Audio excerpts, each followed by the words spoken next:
Es súper grato volver a estar en este auditorio después de 3 años, porque el curso anterior lo hicimos pre-pandemia, ¿ya?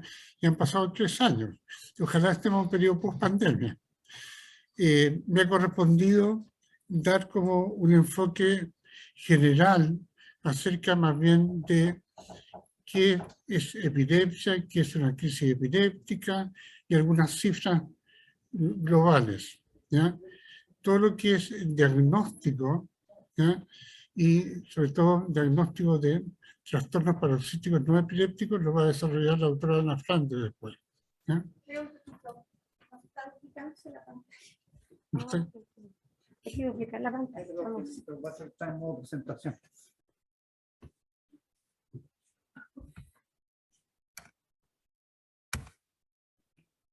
¿Ahí? Perfecto. Ahí.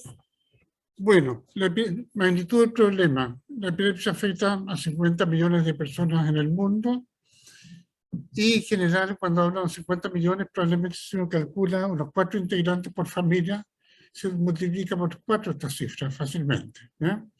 Corresponde a nivel mundial al 1% de la carga de enfermedad. La epilepsia no es, si bien parece ser súper democrática, lo que afecta a cualquier nivel socioeconómico, no hay ninguna duda que no es tan democrática en cuanto a que el 80% de la carga de la enfermedad sufre en países en desarrollo, es decir, las cifras de epilepsia en el hemisferio norte son mucho más bajas que en el hemisferio sur, a nivel mundial. En algunas áreas, probablemente no tanto en Chile, pero en algunas regiones de Latinoamérica, especialmente en África, 80-90% de las personas con epilepsia no reciben tratamiento adecuado. Las cifras nacionales de ahora unos 10 años se pensaba que la brecha era de casi un 50% en algunas regiones. Y suponemos que alrededor de 225.000 personas en Chile presentan epilepsia. No hay una cifra exacta porque no tenemos buenas estadísticas de incidencia y prevalencia actualizadas. La humanidad en todos los tiempos se ha ocupado de esta enfermedad y hay varios motivos. Su frecuencia, que las crisis parecen incontrolables, imprevisibles, ¿ya? Las crisis asustan, sobre todo las crisis tónico-crónicas generalizadas. Está sobremencionado el riesgo de muerte frente a una crisis epiléptica, ¿ya? Y la epilepsia no distingue de edad, raza, sexo, pero sí el nivel socioeconómico es discutible. Y esta reacción de miedo y temor que provoca la gran crisis, esta aparente alto riesgo de amenaza vital, ¿ya? El término epilepsia viene de la palabra griega epilambanein, que podría ser traducido como ser asido, cogido o ser atacado. El término inglés de seizures significa ser como agitado, ¿no es cierto? ¿Ya? Basado en la creencia que la persona era poseída por algunos espíritus malignos. En toda la historia de la humanidad, el hombre ha inventado mitos cuando no puede entender la realidad, ¿ya? Y el mito temprano de posesión demoníaca o de una enfermedad sagrada, por ejemplo, en 2400 años antes de Cristo, ya en Egipto se hablaba de una enfermedad sagrada, ¿ya? La Biblia hablaba de posesión de las personas por un espíritu impuro. El término mal comicial, que fue el que me enseñaron cuando yo partí mi formación en neurología pediátrica en 1973, todos los diagnósticos que uno hacía eran mal comicial en las fichas. Y porque en los comicios, en las elecciones del foro romano, del Senado romano, era un signo de mal augurio que alguien presentara una crisis epiléptica, de modo que los dioses estaban diciendo que había que suspender los comicios, ¿ya? El término comicialidad se usó durante años a nivel de descripción de la descarga epiléptica a nivel de electroencefalografía. Hipócrates fue el primero, por 100 años antes de Cristo, que habló que era una enfermedad común y corriente, una enfermedad del cerebro que no tenía nada de sagrado, que había que tratarlo con dieta y con los medicamentos que usaban en ese momento, que eran bastante limitados, ¿ya? Después viene todo este periodo de oscurantismo en la Edad Media, en que se vuelve a lo demoníaco y que contribuyó fue una seria a la mantención del estigma. Y recién en el siglo XIX, Jackson, neurólogo inglés, en un periodo que todavía no se describían las neuronas, la neurona fue descrita por este español, Ramón y Cajal, que recibió el premio Nobel de Medicina en 1906. Bueno, antes Jackson pensaba que había una descarga súbita, rápida y excesiva de las células cerebrales. O sea, fue una cuestión como genial para su época. Y términos que seguimos usando hasta el momento. Una enfermedad muy frecuente. Aquí muestra una serie de personajes famosos. Algunos realmente tuvieron epilepsia, otros aparentemente no. Por ejemplo, Van Gogh, se habla que al final de su vida tenía unos episodios que se desconectaba, tenía arrebato, pero más bien era probablemente una psicosis exógena por la bebida alcohólica absinthe que tomaban los impresionistas. De modo que está en discusión.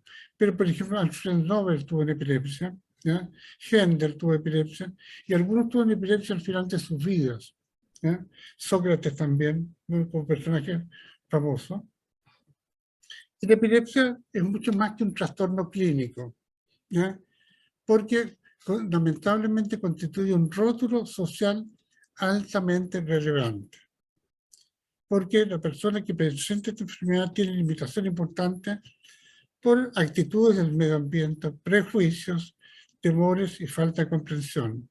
Y por otra parte, no da lo mismo tener una epilepsia, porque hay una mortalidad aumentada en las personas con epilepsia, que algunos hablan de 2 a 3 veces mayor, otros 2 a 4 veces mayor, y está todo el riesgo de una muerte súbita, inexplicada, que en la sigla inglesa es SUDEP, que algunas formas específicas de epilepsia, sobre todo epilepsia refractaria o epilepsia que da crisis durante el sueño, tienen un riesgo aumentado. Y entonces, lo que ha acompañado desde siempre a la epilepsia, sobre todo esta relación con los demoníacos, es ese estigma, esta marca que no es visible, pero para la persona es imborrable, ¿ya? Y que define a esta persona como moralmente defectuosa. En general, el rol del estigma social que acompaña a la epilepsia es que como comunidad nos excusamos de ayudar a esta persona. Nosotros que somos normales, ellos son enfermos o distintos, por lo tanto, el estigma es una excusa social para denegar apoyo a este grupo.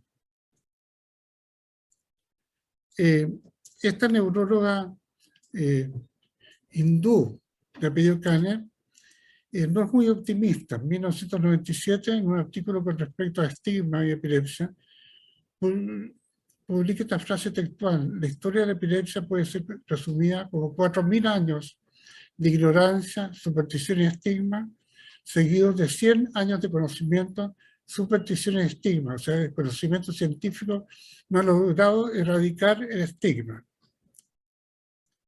Nosotros sabemos que en la vida de las personas, 1 de cada 10 personas que estamos en esta sala, vamos a presentar una crisis epiléptica. Es distinto que tengamos epilepsia, ¿no? Pero 1 de cada 100 a 150, eso va a depender si hablamos de cifras de países desarrollados, que pueden ser menores, o países desarrollados, que pueden ser mayores. 1 de cada 100 a 150 personas va a presentar una epilepsia. Para entender lo que es epilepsia, hay que partir definiendo qué es una crisis epiléptica. Se puede escribir como un episodio paroxístico, repentino, de inicio de términos bien definidos, de una disfunción eléctrica cerebral que va a dar síntomas que se va a expresar como una alteración de la conducta, del sensorio, va a dar síntomas motores, sensitivos o autonómicos. Y esta descarga, que es una descarga normal, sincrónica o hipersincrónica, paroxística de inicio definido, ¿ya? Tiene que ser de una magnitud suficiente o de una duración suficiente para dar síntomas clínicos. O sea, vamos a poder registrar a nivel de electroencefalograma estas descargas, pero si son breves, no va a ser de una magnitud suficiente como para dar síntomas. Por tanto, nos vamos a hablar de una crisis epiléptica. Y obviamente que las manifestaciones de esta descarga normal dependen básicamente del área del cerebro que está descargando. Entonces, aquí hay un esquema en que obviamente que, por ejemplo, si el área afectada que se genera descarga tiene que ver con funciones motoras, vamos a tener alteración de conciencia, sí o no, y manifestaciones motoras. Y cuando hablamos de una crisis epiléptica con manifestaciones motoras, vamos a hablar de convulsiones, ¿ya? Pero el término genérico que vamos a usar es de crisis epiléptica porque las formas no convulsivas son mucho más frecuentes que las formas que dan convulsiones. Por otra parte, tenemos que diferenciar las llamadas crisis agudas sintomáticas, o para algunos provocadas o reactivas, que son síntomas de un estado patológico agudo y transitorio, y habitualmente reversible, que afecta la función cerebral. Por ejemplo, una hipoglucemia de un diabético, una deprivación alcohólica de benzodiazepínicos, un sujeto adicto a benzodiazepínicos o alcohol, o las crisis febriles en niños que son crisis agudas sintomáticas. En cambio, epilepsia nos vamos a referir cuando estas crisis aparecen más bien como en forma espontánea y traducen una condición patológica crónica o permanente o relativamente permanente del cerebro y que hay una tendencia relativamente mantenida a presentar crisis recurrentes que se repiten a lo largo del tiempo. La definición clínica actual de epilepsia considera tres elementos de juicio. El primero, la presencia de al menos dos crisis epilépticas no provocadas, yo puse ahí espontáneas, podrían ser también reflejas, que se observan en días distintos, con un intervalo mayor de 24 horas. El otro criterio es que uno puede presentar una primera crisis epiléptica, pero puede tener un factor de riesgo de tener recurrencias mayor del 60%, y eso es demostrar que a nivel de la resonancia nuclear magnética del cerebro hay una lesión estructural o que hay una anomalía característica del electroencefalograma. Y tenemos también la presencia de algunos síndromes epilépticos. Voy a mostrar un video futuro de una epilepsia de ausencia en la niñez. Este es un síndrome epiléptico, ¿por qué? Porque la epilepsia parte a determinada edad, tiene un tipo de crisis característico, tiene un electroencefalograma característico, se comporta frente a respuestas terapéuticas bastante predecibles y probablemente la evolución que en la gran mayoría de los casos la vamos a conocer. Es un síndrome epiléptico. De modo que si uno ve una primera crisis de ausencia, va a ser el diagnóstico de epilepsia sin que requiera ningún otro elemento. Y la epilepsia entonces hay que definirla como una tendencia duradera o relativamente larga en el tiempo o crónica a presentar crisis epiléptica espontánea, pero también hay que hablar que no se puede hablar de epilepsia sino que tomando en cuenta las crisis, sino que hay que ir más allá de las crisis y hay que saber que hay consecuencias neurobiológicas, cognitivas, psicológicas y sociales que acompañan a esta enfermedad. Por lo tanto, la disfunción cerebral va a ser episódica y paroxística crisis, va a ser crónica, recurrente, va a ocurrir frecuentemente en forma espontánea, puede tener cierto carácter evolutivo, ¿ya? Y a menudo esta disfunción episódica se injerta sobre un fondo de alteración funcional cerebral. O sea, la alteración estructural del cerebro determina, por ejemplo, que a nivel de un registro electroencefalográfico haya un trazado de fondo que está alterado. Y esta disfunción puede ser evaluada a través de síntomas clínicos, que lo clave. Podemos hacer un registro de video, un registro de electroencefalograma, podemos determinar variaciones de flujo sanguíneo cerebral, un SPECT, por ejemplo, o podemos hacer un PET, una resonancia nuclear magnética funcional del cerebro que evalúa aparición de la actividad metabólica cerebral en relación a esta disfunción eléctrica cerebral. La incidencia de epilepsia, es decir, número de casos nuevos en un año, tiene una curva en U, en que el extremo derecho de esta curva en U es muy superior. Eso significa que la epilepsia es una enfermedad típica de extremos de la vida, los primeros 10 años de la vida y después de la sexta, séptima década de la vida, en que en el adulto mayor va a haber una frecuencia mucho mayor de epilepsia que en la población menor infantil o población menor de 10 años. Y esto tiene que ver con las etiologías, con las causas, que son diferentes dependiendo de la edad. Vamos a referirnos un poco más adelante a estas causas. Aquí hay las cifras nacionales de incidencia, casos nuevos por 100.000 habitantes por año, que corresponde a 114 por 100.000 habitantes, cifras de prevalencia, pero nosotros ignoramos la incidencia acumulada o acumulativa, el riesgo individual de desarrollar epilepsia en un tiempo determinado. En el nivel de países europeos corresponde al 2 a 4%. En este esquema, están diapos con respecto a etiologías de la epilepsia, seleccioné las etiologías más frecuentes. En recién nacidos son secuelas de asfixia neonatal, encefalopatía hipoxico-isquémica, pero obviamente hay algunas epilepsias neonatales, hay malformaciones estructurales del cerebro que determinan epilepsias. En los lactantes, las crisis epilépticas más frecuentes son las crisis febriles, pero no corresponden a la epilepsia, y infecciones del sistema nervioso central, encefalitis, meningitis. Aparecen a nivel de la adolescencia ya epilepsias que tienen genéticas, que son las llamadas epilepsias idiopáticas, ¿ya? Y que no hay ninguna lesión estructural a nivel del cerebro, que el sujeto tiene una inteligencia normal y un desarrollo normal. A nivel de adultos jóvenes, todo lo que es trauma, violencia, es fundamentalmente con etiología frecuente.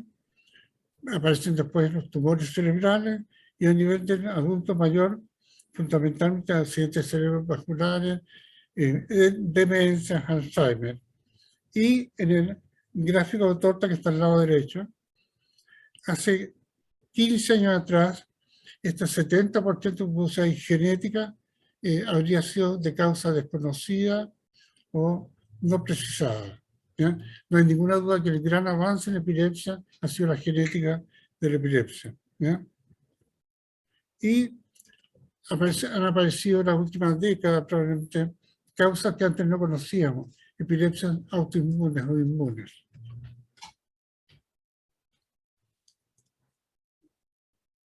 La Organización Mundial de la Salud dice que con respecto a epilepsia hay 5 grandes causas a nivel mundial: trauma, infecciones, enfermedad cerebrovascular y factores prenatales y perinatales, y las idiopatías genéticas. Estas 4 de ellas son prevenibles: accidentes y violencia, uso de cinturón de seguridad, uso de casco en las bicicletas, guerras que producen trauma cerebral, las inmunizaciones, que han sido clave en infecciones. Yo hace años que no veo una meningitis de hemófilo de influenza, eso que antes veíamos en nuestro hospital por lo menos 1 o 2 mensuales.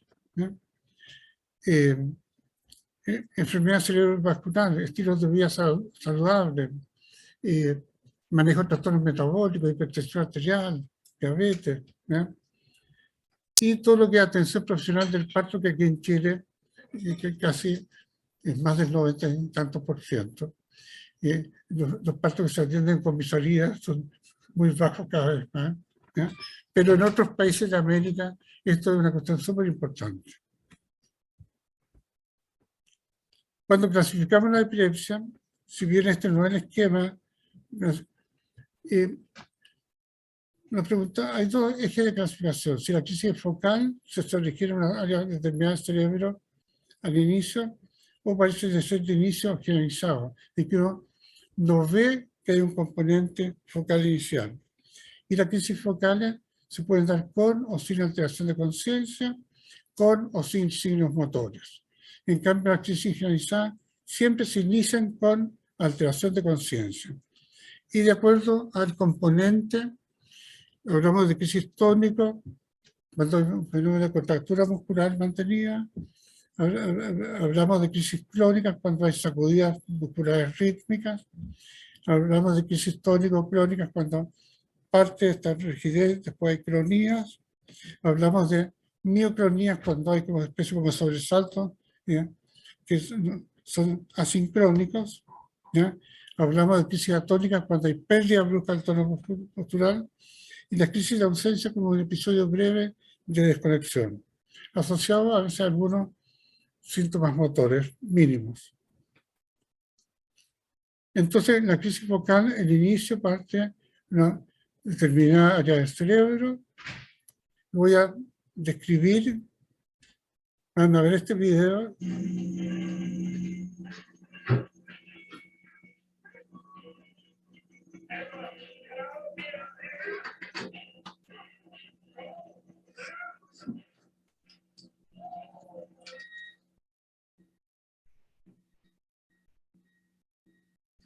Number red. Okay. Can you tell me your name? Say house. Can you raise your hand into the air?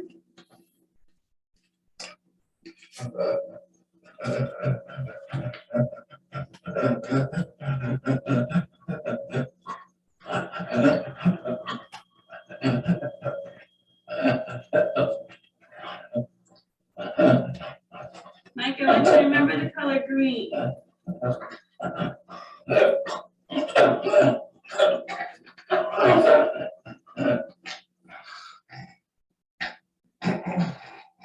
Lo que ustedes vieron, este joven que está en What's your un name? monitoreo, Okay, what just happened, Mike? Seizure. Okay, what did I ask you to remember? First, you told me red, then green. Okay, did I ask you to do anything, Gary? Raise my hand. Okay. Why didn't you? Oh, at the moment I couldn't, but someday. Okay, okay, good. lamentablemente Mhm. no les puedo describir ese momento. Oh, no, that's not us then. No, No, it's just a weird feeling. okay, A ver, no les puedo describir el momento por el tema de la transmisión, pero lo que vimos este joven que está en monitoreo es que tiene algún aviso que algo va a ocurrir, que toma una especie de paño, pañala, con su mano izquierda, se lo lleva hacia la boca, uno supone que tiene náuseas, que es el inicio focal de la crisis, que está describiendo un síntoma inicial, que es el aura, el aviso de la crisis. Después hay un fenómeno en que adopta una postura distinta con su brazo izquierdo en su mano, en que conserva la función motora de su lado derecho del cuerpo, gira la cabeza hacia izquierda y parte con desviación de comisura bucal hacia izquierda y parte con clonía, con sacudida, ¿ya? Termina este episodio que dura alrededor de 1 minuto y puede decir cuál es su nombre. Él conservó durante todo este episodio la función de su brazo derecho, podía moverlo, ¿ya? Y puede responder absolutamente a las preguntas que se le están haciendo, porque fue una crisis de epilepsia focal, con signos motores, sin alteración de conciencia.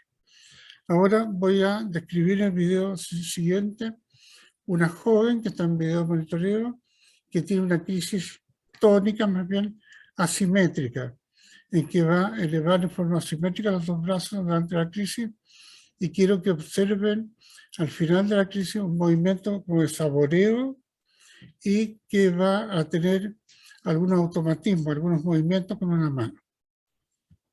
Vamos a avanzar. No es lo mismo, vamos a seguir.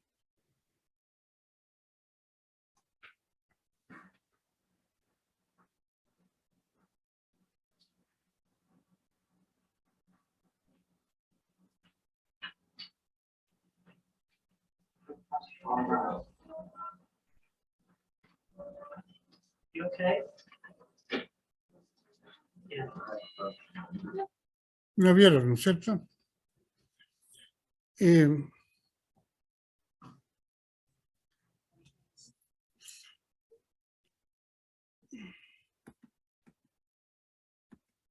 Vamos a ver ahora un niño que está en un monitoreo que tiene contracciones rítmicas en la mejilla izquierda y que tiene conciencia preservada, sigue jugando, y esas son crisis hemifaciales, que son crisis características de una forma de epilepsia que vemos en los niños, que antes se llamaba epilepsia rolándica o epilepsia con puntas centrotemporales.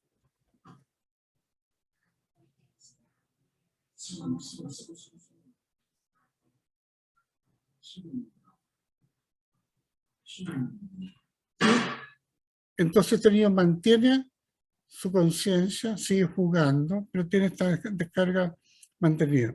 Ahora, cuando hablamos de crisis de inicio generalizado, ¿ya?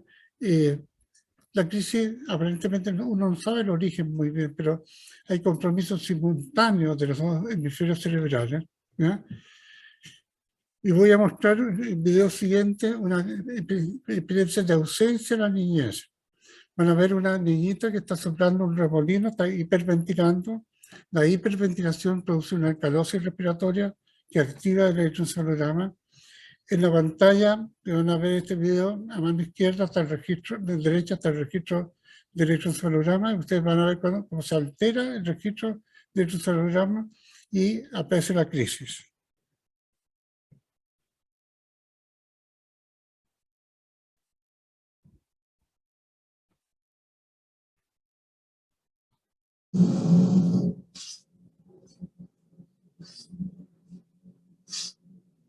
Good.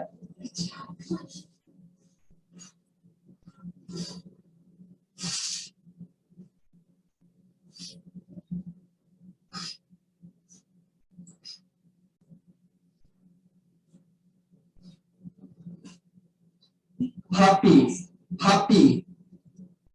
Squeeze my hand, Ashley. Squeeze my hand. You squeeze my hand? Good girl. Esa fue toda la crisis. En su segunda oración se conectó un parpadeo y después vuelve a la actividad absolutamente normal.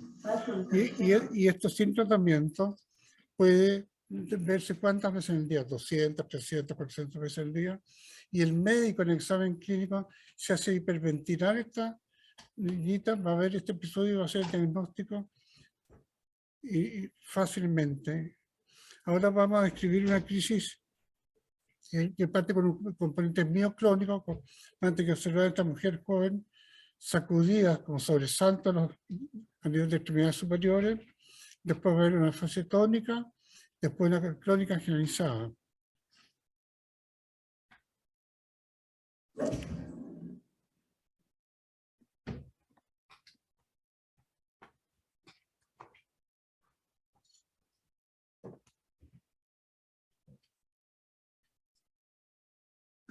Welcome, Thursday. Well, I mean, you just, that's what you did before. First time I noticed it. I'm talking.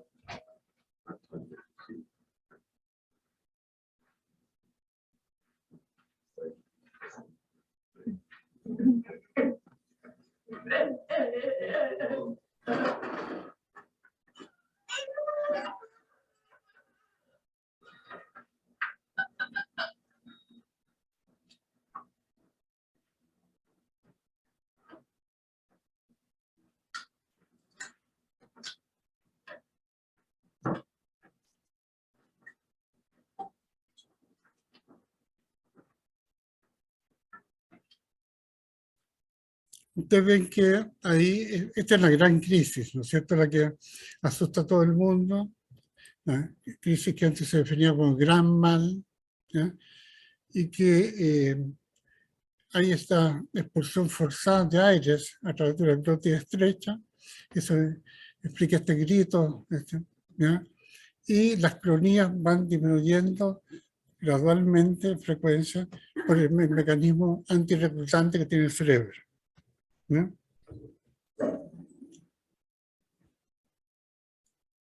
Vamos a ver una niñita que está en video monitoreo con crisis que hay, caída brusca, ¿ya? Que se llama crisis atónica. Esta forma de epilepsia parece súper benigna las crisis, pero en realidad son formas de epilepsia bastante severas de difícil manejo. Ahora, cuando hablamos de epilepsia tenemos que clasificarla y tomamos en cuenta varios elementos. Primero, la semiología de las crisis, por lo tanto, describir la crisis parece clave, ¿ya? Tomamos en cuenta la etiología, la causa, y intentamos hacer una clasificación sindromática. Combinamos características de la crisis con la etiología, ¿ya? ¿Y por qué clasificamos la epilepsia? Porque esto determina conductas de exploración diagnóstica, determina elección de terapia específica en algunos casos, y también es un elemento importante que orienta hacia el pronóstico de la enfermedad. En cuanto a epilepsia, no existe la epilepsia como una condición única, sino que hablamos de las epilepsias. ¿Por qué? Porque hay múltiples tipos de epilepsia con distintas etiologías, con manifestaciones clínicas muy variadas, con distintas comorbilidades, condiciones asociadas, y sus tratamientos y pronósticos pueden ser diversos. Entonces, para recordar, la epilepsia es una enfermedad neurológica crónica, con manifestaciones clínicas episódicas y recurrentes, las crisis, ¿ya? Que son variables según el tipo de síndrome epiléptico, determinada por una disfunción cerebral cuya etiología es muy diversa y que incluye causas genéticas y adquiridas. El estigma que acompaña la enfermedad determina grandes dificultades psicosociales para muchas personas con epilepsia. Gracias por su atención.